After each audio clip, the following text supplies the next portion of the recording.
back. This is Boomer Life on CL 650. About a greenback dollar, spend them fast as you can. Welcome back. I'm your host, Peter Shad. And here's the question. Are you happy with where you're at financially?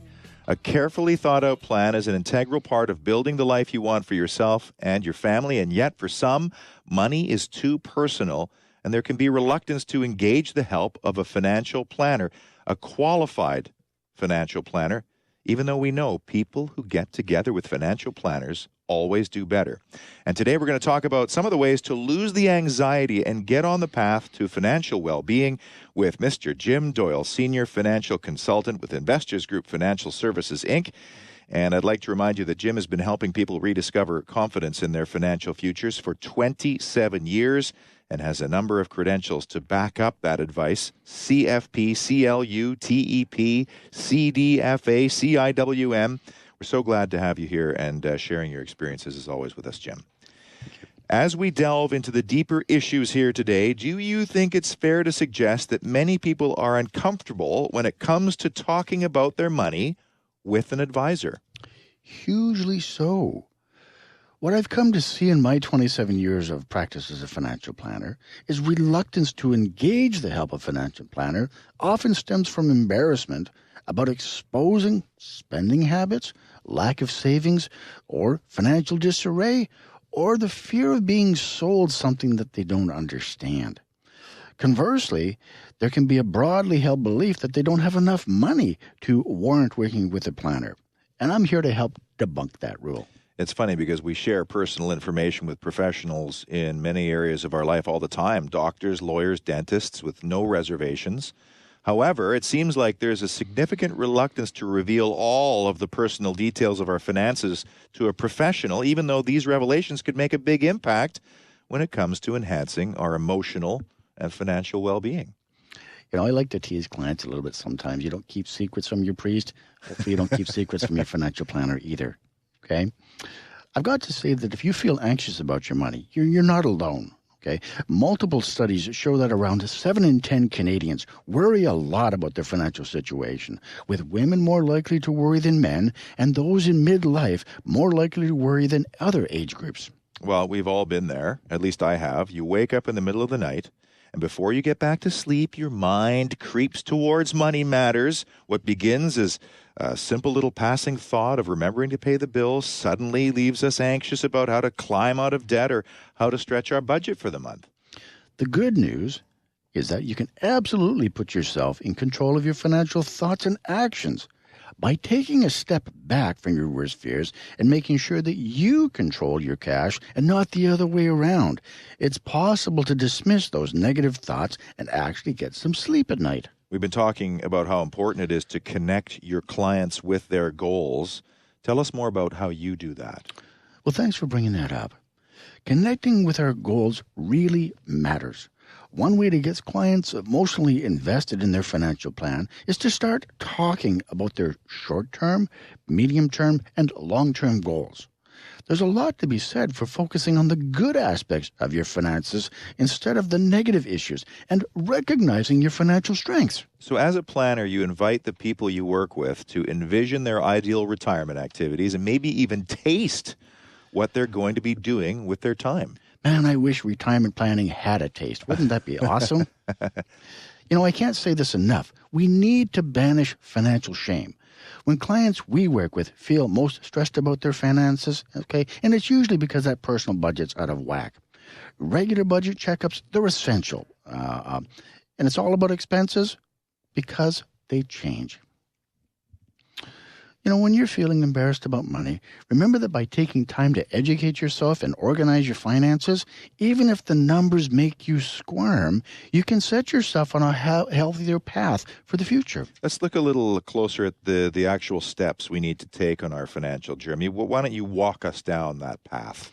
You know, if you're meeting your savings targets, if you're appropriately insured to protect yourself and your family, if your investments are properly diversified and allocated to meet your near-term and long-term financial goals, then your financial picture might be in good shape. It's only a few areas of your plan that might need a bit of work. You know, there's no shame in wanting to be better with your money. So don't feel awkward if you need to broach the subject with your partner. See an advisor or ask for help. If fear of the unknown causes you stress about money, turn those unknowns into knowns. Make an appointment with an advisor that can help calm your fears and ensure that you're on the right path for your financial goals. We're starting to see a lot of evidence that working with a financial advisor can have significant benefits on your wealth and financial being, which might even in turn help you with your health. If what we've been talking about has sounded familiar to you, you could certainly benefit from sitting down with Jim Doyle and his team and ask how they can help by calling 604-682-5431. That's 604-682-5431. Let's get into some of the areas of conversation that create the most anxiety, Jim. Where do you usually see the most stress coming into to your client's financial picture? With money and death being such taboo subjects, too many families never talk about money, investments, or their estate planning wishes.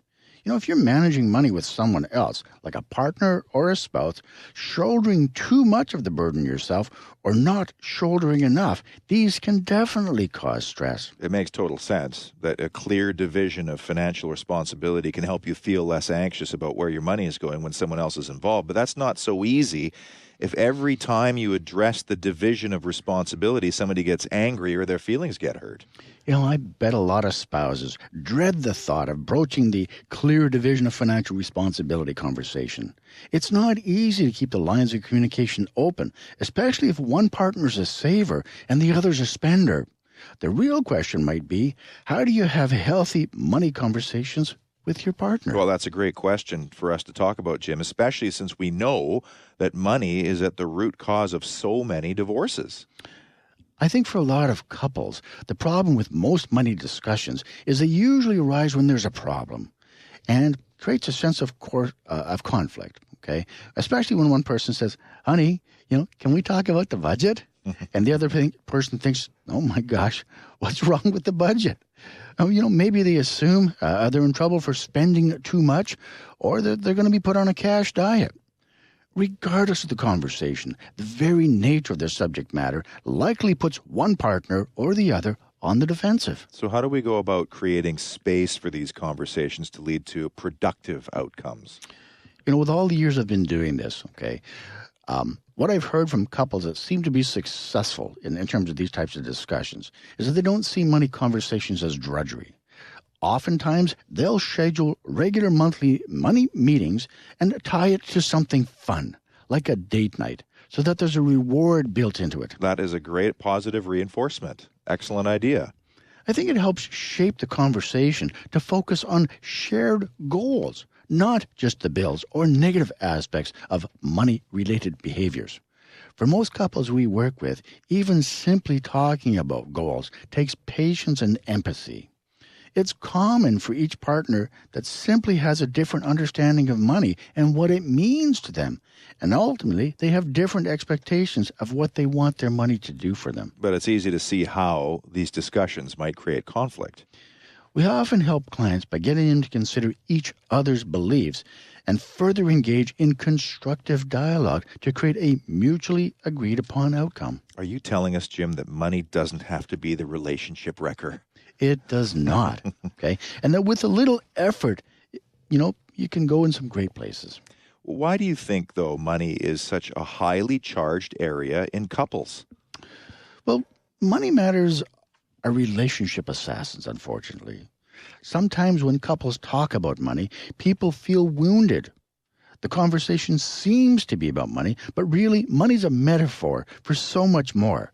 Power, commitment, ego, respect, fairness, equality. Wow. I've never heard anybody put it into that context before. There's a lot of truth to what you're saying there. A recent survey I read suggested that couples believe that a person's ability to manage finances is important in a relationship, yet only about half of them have the financial talk with their new partner within 6 months or a year of dating, but fully 19% never have the chat. But if you don't know the rules from the outset, is it your fault if you end up playing out of bounds? No wonder couples face challenges when it comes to creating a shared perspective around money. If you can understand your partner's money personality, you can learn to speak their language and accept who they are. Recognize your differences and try to understand your partner's perspective. To this end, I rarely do client appointments without both spouses in attendance. I believe it's that important to give both spouses a voice in the planning process, to articulate perspectives, and it helps me to gain clarity on their goals, fears, and perspectives. Great stuff. Just to review some of Jim's finer points, for couples who want to enhance their money conversations, they may want to consider linking the regularly scheduled money chats with something fun. Focus on your shared goals, not just the bills and the debts, and try to understand your partner's perspective with patience and empathy. If you feel like we've hit the nail on the head with some of the points we've made this hour, I highly encourage you to give Jim Doyle and his team a call at 604-682-5431. That number again is 604-682-5431. Or email Jim, jim.doyle@investorsgroup.com. So much more coming up this hour. You're listening to Boomer Life on CL 650. My name is Peter Shad. Today with Jim Doyle, Senior Financial Consultant with Investors Group. And when we come back, we're going to hear from one of your team members, your associate Paige Brettel, next on Boomer Life. Canada's only weekly radio show dedicated to the baby boomer lifestyle. This is Boomer Life on CL 650.